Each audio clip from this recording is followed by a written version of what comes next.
వదిలేండి శేఖర్ రెడ్డి గారు, legal issues అవుతే మీరు ఇబ్బంది పడతారు, అనవసరంగా అలాంటి కామెంట్స్ వద్దు దయచేసి. వారు ఏదో మాట్లాడారు వదిలేసేయండి.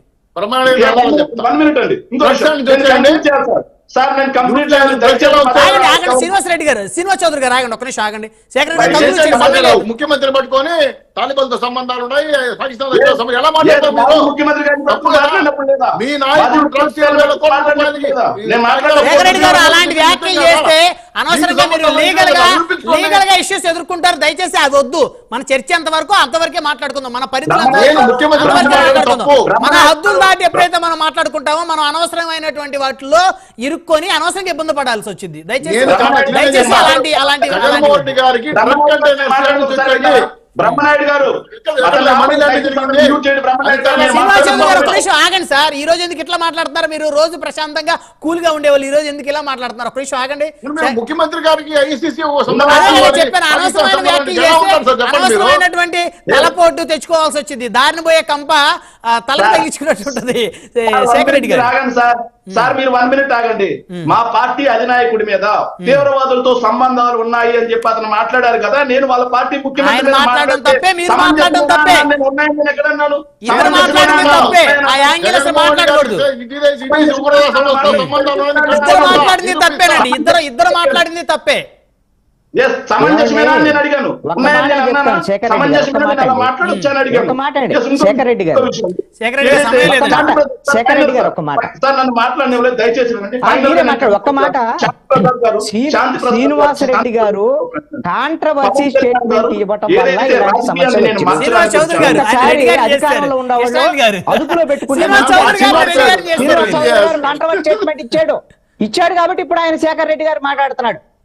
కామన్ సెన్స్ ఉందా లేదు మీరు కావాలనుకుని చూసుకోండి.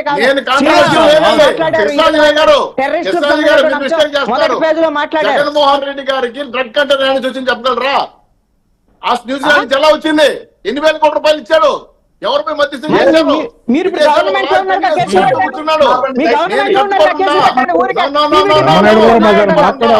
జగన్మోహన్ రెడ్డి గారికి సంబంధాలు ఉన్నాయి. I will prove it.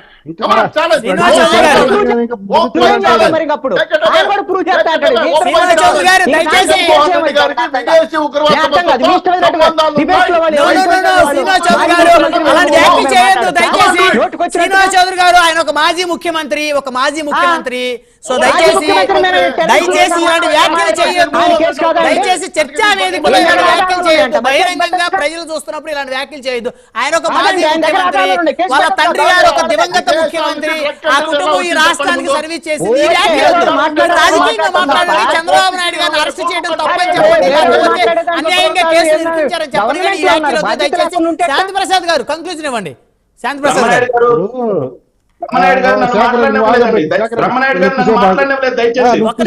Shekhar Reddy గారు వస్తాను ఆగండి. మీరు మాట్లాడుతుంటే శ్రీనివాస్ చౌదరి గారు కాంట్రవర్సీ మాట్లాడుతా ఉన్నారు. దయచేసి ఆగండి. సమయం అంతా మిమ్మల్ని ఆగమని చెప్పడానికి అయిపోతుంది. శాంతి ప్రసాద్ గారు దయచేసి 1 వర్డ్ కంక్లూజన్ ఇవ్వండి. ఇప్పుడు 1 వర్డ్ కుదరదండి. మీరు వాళ్ళందరికీ అంతసేపు అవకాశం ఇచ్చి ఇప్పుడు మా కృష్ణాంజనేయులు ఏం చేస్తున్నాడు? శాంతి ప్రసాద్ అప్పుడు ఒక రూపం ఇప్పుడు ఒక రూపం అంటున్నాడు. లేదు, రూపం మాది ఒకటే. కాకపోతే ఏంటంటే మా అధినేత మాకు స్పష్టత ఇచ్చాడు. అప్పుడు మా అధినేత స్పష్టత ఇవ్వలేదు. అందుకనే పొత్తు గురించి మేము లేదని చెప్పాము. ఎప్పుడైతే మా అధినేత చంద్రబాబు నాయుడు గారు అరెస్ట్ తర్వాత రాష్ట్రంలో జరుగుతున్న రాక్షస పాలన, రాజ్యాంగ పౌర మానవ హక్కుల ఉల్లంఘన చూసిన తర్వాత పక్కనోడు కొంప తగలబడుతుందని మనం సంతోషపడితే రేపు మన కొంప కూడా తగలబడుతుంది అనే ఆలోచనతో ఆయన చేసిన విశాలమైన ఆలోచన రాష్ట్ర ప్రజలందరూ అప్రిషియేట్ చేసి ఎటువంటి తీర్పిచ్చారు మీరు 24 ఎన్నికల్లో చూశారు. కాబట్టి కృష్ణాంజలి గారు మొత్తం ఆయన దానికి సమాధానాలు అదే. ఇకపోతే చంద్రబాబు నాయుడు గారు నేను అంతకుముందు తిట్టాను, తర్వాత నేను ఇప్పుడు కేసులో ఆ రోజు న్యాయవాదిగా మాట్లాడి ఈ రోజు న్యాయవాదిగా మాట్లాడుతున్నా. సెక్షన్ 409 ప్రాసిక్యూషన్ ఆ రోజు క్లియర్ గా కోర్టులో కాగితం పడేసింది రాతపూర్వకంగా, మా దగ్గర సాక్ష్యాలు లేవని. 409 లేకపోతే చంద్రబాబు నాయుడు గారు అరెస్ట్ చేసి అసలు ఆయన ఇంటికి కూడా తాకే అవకాశం లేదు. ఆ రోజు పోలీసులకి ఇంటికి కూడా తాకే అవకాశం లేదు. ఆ 409 ఉండటం వల్ల ఆయన అరెస్ట్ చేయడం, రిమాండ్ చేయడం జరిగింది. కాబట్టి ఆ 409 మా దగ్గర సాక్ష్యాధారాలు లేవనేది ఒప్పుకున్న తర్వాత నేను ఆ రోజు లీగల్గా మాట్లాడాను, ఈ రోజు లీగల్గానే మాట్లాడుతున్నా. ఇక రాజకీయంగా వచ్చినప్పటికీ మా అధినేత ఏది చెప్తే మాకు అదే శిరోధార్యం.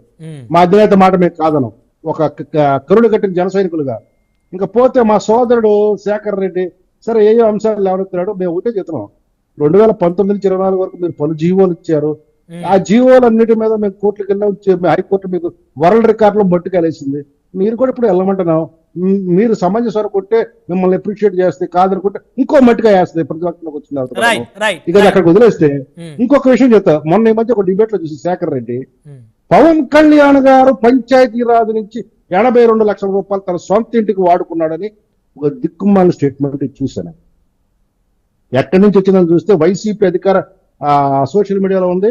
ఈ నాగార్జున యాదవ్ అంటే ఇదేవడో అసలు ఇదేం చదువుకున్నాడో తెలియదు. అసలు ఆ జీవోలో ఏం చదువుకో వాడే పెట్టాడు జీవో.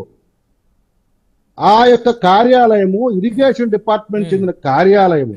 పవన్ కళ్యాణ్ గారు ఉండేది మంగళగిరి పార్టీ ఆఫీసులో. ఆయన స్టే చేస్తాడు. రెండోది ఆగండి, క్లారిఫికేషన్ ఇవ్వాలా. ఎందుకంటే జీవోలు అంటాడు కదా మన సోదరుడు. వీళ్ళకి జీవోలు సరి చదవడం కూడా చేత కాదు. దానికి ఇది పెద్ద ఉదాహరణ. ఎందుకంటే మొన్న ఇద్దరు కూడా మాట్లాడాడు కాబట్టి చెప్తున్నా, ఇది ప్రజలకు తెలియాలా. చంద్రబాబు నాయుడు గారు కానీ పవన్ కళ్యాణ్ గారు కానీ డబ్బులు మిస్యూజ్ చేస్తారనుకుంటే మీరు వాచ్ డాగ్ లాగా ఉండండి, మాకు అభ్యంతరం లేదు. కానీ 82 లక్షల చిల్లర దేనికి?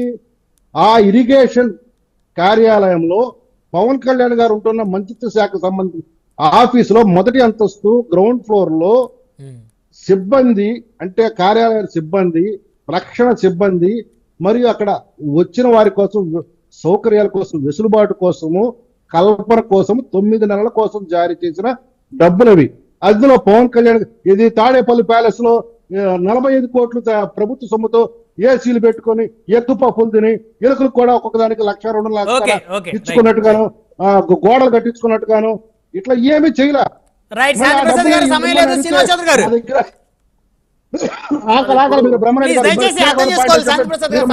మరుస్తారు మీరు ఆగాలి. ఆ రోజు ఇప్పుడు ఈ రోజుకి జగన్ రెడ్డి వాటి తిరిగి వాళ్ళ రాష్ట్ర ప్రభుత్వ ఖజానా సొమ్ము. కానీ ఆ రోజు కోడేళ్ళని ఏం చేశారు? హింసించి చంపారు. తిరిగి ఇస్తారని చెప్పారు. హింసించి అతను చనిపోయే వరకు అతను మరి తిరిగి ఇచ్చాడా డబ్బులు?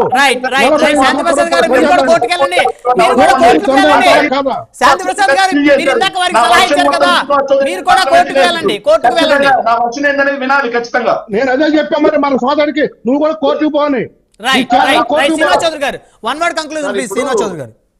ఒక సంవత్సరం క్రితం జరిగిన దుర్మార్గమైన, నీచమైన, కుట్రపూరితమైన అరెస్ట్ ని రాష్ట్ర ప్రజలు తెలిపించారు. వాళ్ళకి తగిన శిక్ష పడిపోయింది.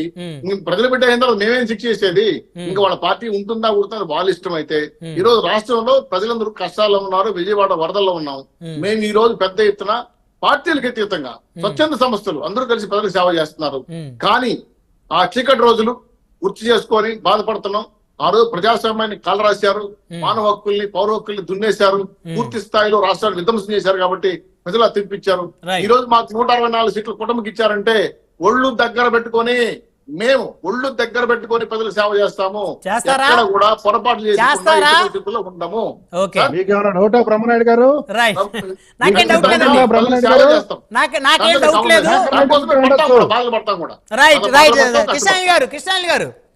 బ్రహ్మనాయుడు గారు ఇక్కడ రాజకీయాల్లో హత్యలుండో ఆత్మహత్యలే ఉంటాయనే దానికి వైఎస్ఆర్ కాంగ్రెస్ పార్టీ చంద్రబాబు నాయుడు అరెస్ట్ విషయంలో తీసుకున్నటువంటి నిర్ణయమే వైఎస్ఆర్ కాంగ్రెస్ పార్టీ ఫైనల్ గా ఓటమికి కారణమైంది.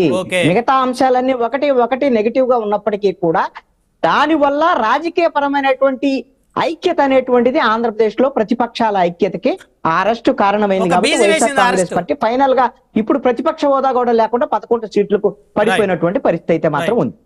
శేఖర్ రెడ్డి గారు చెప్పండి సార్. ఒక విషయం అండి, ఏదైతే శాంతి ప్రసాద్ అన్న మాట్లాడుతూ ఏదైతే GORT నెంబర్ 501 గురించి మాట్లాడారండి. 501 గురించి వెరీ క్లియర్ గా చెప్తున్నాం. రాజకీయాలు నేను ఇంతకుముందు చెప్పబోయింది కూడా అదే అండి. రాజకీయాలను మారుస్తాను, ఇంతకుముందు 1947 తర్వాత ఉన్న రాజకీయాలు కొత్త తరహా రాజకీయాలు తీసుకొస్తానని చెప్పి పవన్ కళ్యాణ్ చదువుకో. అది దేనికి దేని కల్పనకి 9 నెలల పాటు అక్కడ ఉన్న సిబ్బందికి మౌలిక కోసం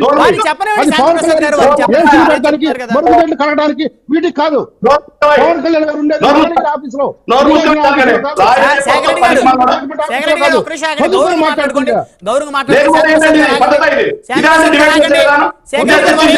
జీవో దేనికి? పవన్ కళ్యాణ్ గారు ఏదో ఆయన ఖర్చులకో